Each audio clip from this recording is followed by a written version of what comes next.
Hi friends, இன்றைக்கி நம்ம sweet சுத்திரியா recipe தான் செய்ய போகிறோம். இது ரொம்ப ஹெல்த்தியானது. நான் குழந்தைங்களுக்காக செய்கிறதுனால கொஞ்சம் ஹெல்த்தியாக தான் செய்வேன்.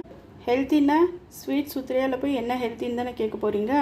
ஆமாங்க, நான் இன்றைக்கி ஹெல்த்தியாக இருக்கணுன்றதுக்காக அரிசி மாவு அதுக்கப்புறம் ராகி மாவு சேர்த்து செய்ய போகிறேன். அதுக்கப்புறம் சுகர் சேர்க்க போகிறதுல சேர்த்து தான் நம்ம செய்ய போகிறோம். வாங்க எப்படி செய்யலான்னு பார்க்கலாம். நான் இன்றைக்கி 1 கப் அரிசி மாவு 1 கப் ராகி மாவு எடுத்து வச்சுருக்கேன். ரெண்டுத்தையும் நல்லா சேர்த்து கலந்துக்கலாம். கலந்துக்கிட்டு இந்த ரெசிபிக்கு சுடு தண்ணி தான் சேர்த்திக்கணும்.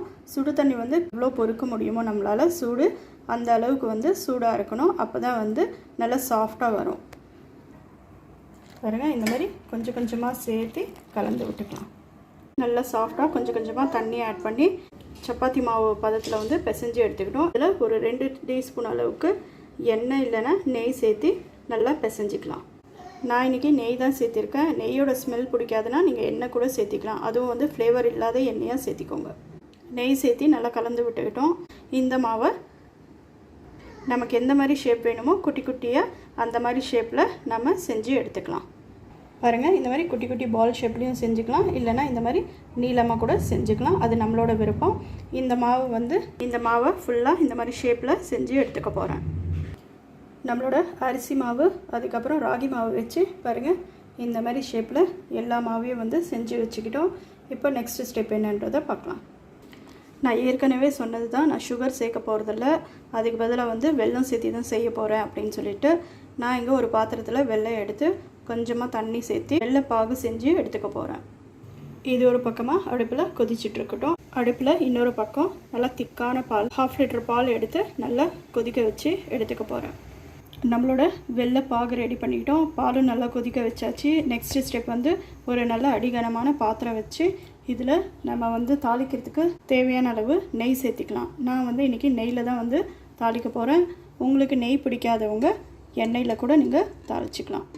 நெய் நல்லா ஹீட் ஆனதுக்கப்புறம் இங்கே நான் பட்டை லவங்கம் ஏலக்காய் எடுத்து வச்சுருக்கேன். அதையும் நம்ம சேர்த்திக்கலாம்.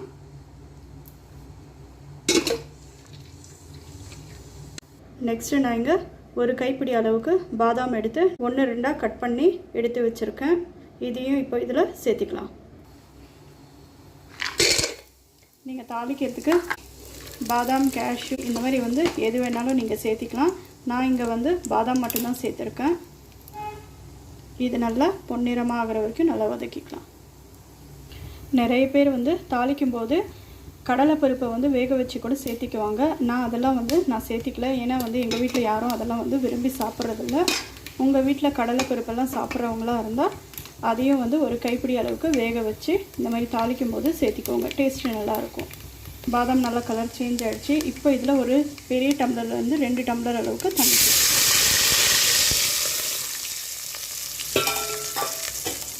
தண்ணி நல்லா கொதி வரட்டும்.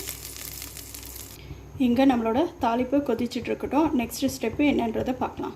நான் இங்கே காய்ச்சி வச்சுருக்கிற பாலில் ஒரு சிட்டிகை அளவுக்கு குங்குமப்பூ சேர்த்திக்க போகிறேன். குங்குமப்பூ நல்ல ஃப்ளேவரை கொடுக்கும். இது ஒரு பக்கமாக இருக்கட்டும். நம்மளோட தாளிப்பு லைட்டாக கொதி வர ஆரம்பிச்சிருக்கு. இப்போ இந்த ஸ்டேஜில் நான் இங்கே 1 கப் அளவுக்கு ஸ்வீட்லெஸ் கோவா எடுத்து வச்சுருக்கேன். ஸ்வீட்டாக இருந்தால் கூட சேர்த்திக்கலாம். நான் ஸ்வீட்லெஸ் தான் எடுத்திருக்கேன்.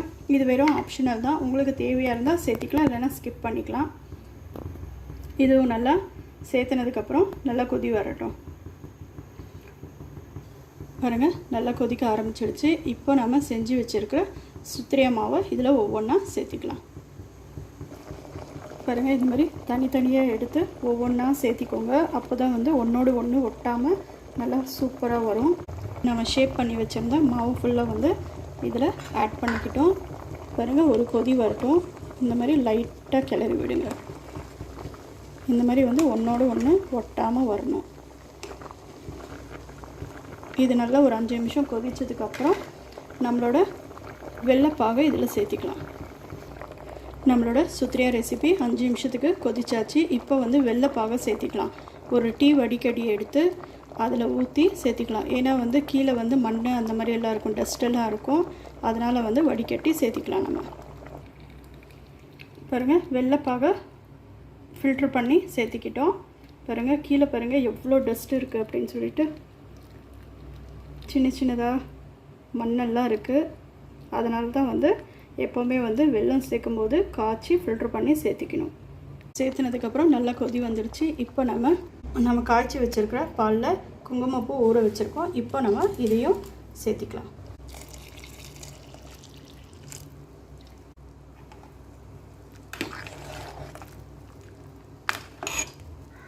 இது நல்லா கொதிக்கிட்டோம்.